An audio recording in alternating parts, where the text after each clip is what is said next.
What is going on, everyone? Chris with Journos, Comics, and Pop Culture. And today I got a very interesting and a bit serious topic to discuss with you all.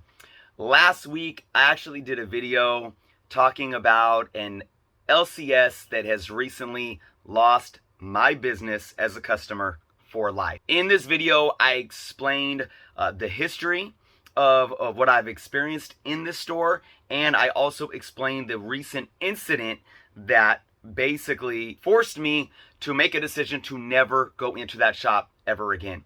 Today, I'm doing a follow-up video to that video because what that comic book shop owner did to me and is most likely doing to others is 100% against the law. Now, before we get into the video, of course, if you aren't subscribed to the channel, please take some time to do so. Check out all the awesome links below, including how you can become a member of the channel via YouTube or Patreon.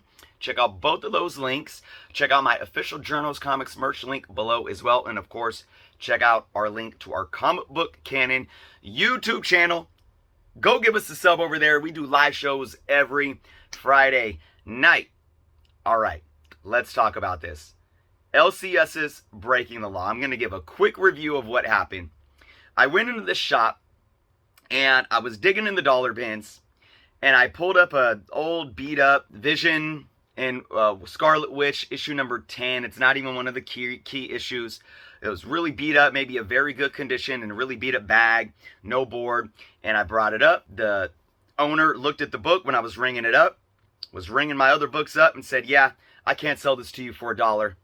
He took out a Sharpie, wrote $5 on it. He's like, "Do you still want it for $5?" I said, "Nah, I'm good." That was basically, everything in a nutshell.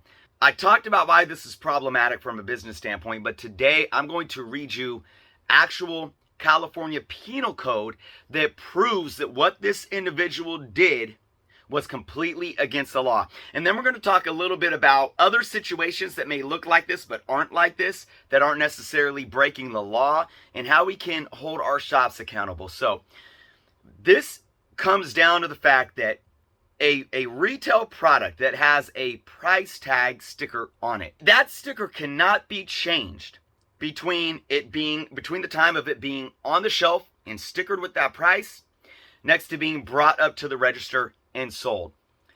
The place of business cannot change that price on you. I'm going to actually read the penal code right now. California Code, Business and Professions Code, BPC 12024.2.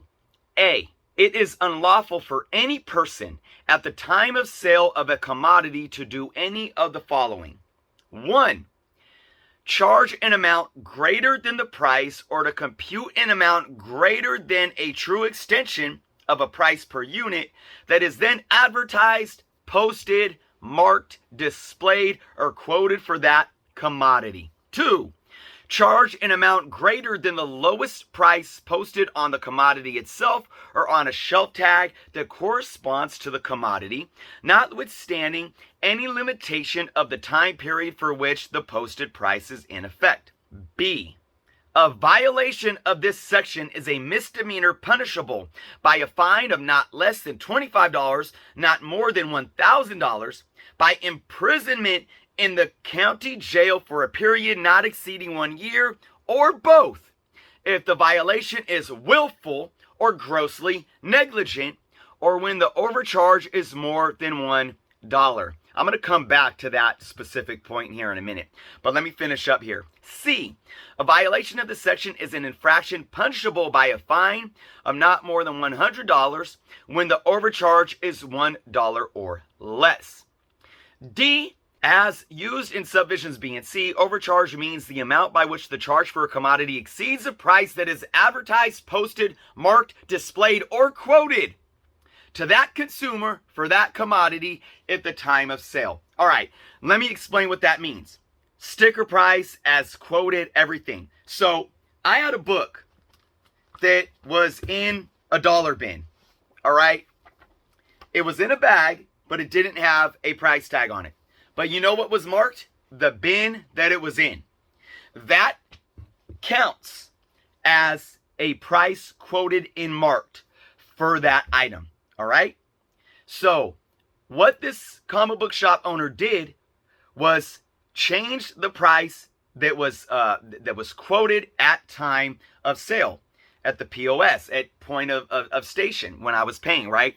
Let's go back to this violation right here. B, a violation of this section is a misdemeanor punishable by a fine of not less than $25, no more than $1,000, by imprisonment in the county jail for a period not exceeding 1 year, or both, if the violation is willful or grossly negligent, or when the overcharge is more than $1. Okay, check this out. Willful or grossly negligent, or when the overcharge is more than $1.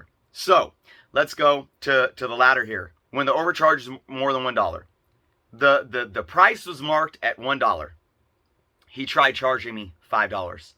So right there,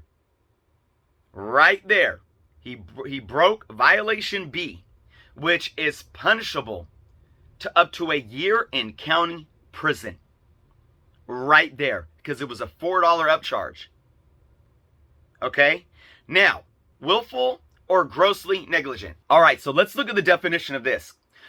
Gross negligence. All right? Gross negligence is conduct where there is a significant divergence with the conduct expected of a reasonable person in the same circumstances.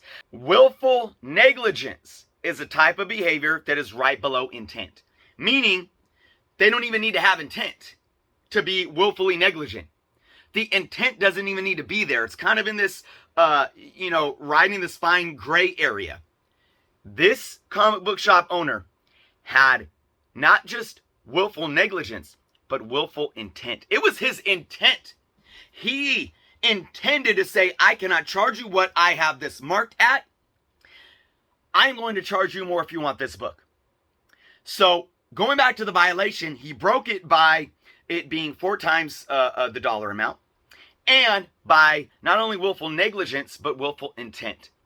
What this comic book shop owner did is punishable to prison time or jail time in the county jail for up to a year. All right, let that be known. We're not playing around here with, just being disgruntled because of what a comic book shop owner did. And, I got so many comments in that video saying, oh, cry about it. They could do whatever they want and all this stuff. Actually, well, they can, but they could face the consequences. Now, look, I'm not here making this video to say that I'm going to go off and seek charges against this comic book shop owner. That's not my intent. I'm not going to do that. No.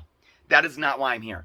I'm here to let you all know how serious this is. And if any of you watching are owning a comic book shop, please allow this to be a learning lesson for you all. You cannot do this. Now, some might say, well, what if somebody, just had a book and, that was marked, or that was, like a $10 book or a $20 book, and they accidentally just left it in the dollar bin. So this brings up another situation. Well, you know how you avoid that? You price tag it. Because if you price tag it and it's in the dollar bin and somebody grabs it thinking it's $1 and they bring it up to the register and say, hey, oh look, no, you know what? I apologize. A customer must have accidentally left that in the dollar bin. It's $14. That's a $14 book. So that goes to another point of how a comic book shop owner can allow these situations to not happen, for the mistakes to not happen. But clearly, in this situation, it's not a mistake. I know for a fact this owner doesn't do any of the work and the due diligence to properly mark his comic books. Let's go to another thing, though, that a lot of people brought up in the comments on this last video, and it's something that I can't stand and I disagree with. And that's where comic book shop owners won't price their books at all. All their back issue bins, they won't price their books. Or they have price tags on the books, but they say, yeah, those price tags aren't legit. Bring it up to the register and I'll price it for you. So you got two things that are happening here. One, if you have back issue books that aren't priced and their thing in that shop is bring them up to the register and let me price them for you, and they're checking eBay, there's nothing illegal about that. because there's no stated price. All right, now, is it a dick move? To be quite honest, I agree that it is. I think it's bad business. I will never go back. If a shop does that, I will never go back to them. I will never give them my money. But they have the right to do that. They have the right to do that. What they don't have the right to do, though, is if there is a book that has a sticker on it and it's sitting in a back bin and they say, nope, that sticker that you see is not accurate. I had this happen to me up in the town of Auburn, which is kind of northeast past Sacramento. I went in there, it was the middle of COVID. It was when I was first kind of like saying, okay, well, let me go to a comic book store again. It was in the middle of the numbers of COVID were booming. The owner was in there. Nobody was even wearing masks. So that kind of turned me off. But I looked for a minute to the back issue bins, and there were books back there that were priced. And he said to me, some of them weren't, and some of them were. And I said, some of these aren't priced, but some of them are. He's like, yeah, none of those prices are the prices that I'm asking. You got to bring them up to the register, and I'll look up their value. Can't do that. If they weren't priced, he can. If they were priced with the old sticker, before you put them out on your sales floor, you better take that sticker off or change it before you put it on the sales floor and say, this product is for sale. Because then you break the penal code that I just quoted. That is against the law. It's against the law. So let me sum this up again. A person running a business, in this case comic books, can ask whatever they want for a book. That guy that I went to, that shop, he could have asked $5 for that Vision and Scarlet Witch book all day, every day. But it wasn't marked. Therefore, you have to honor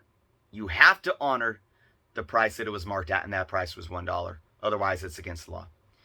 A comic book shop owner can ask whatever he wants for a book as long as it is marked out on the sales floor.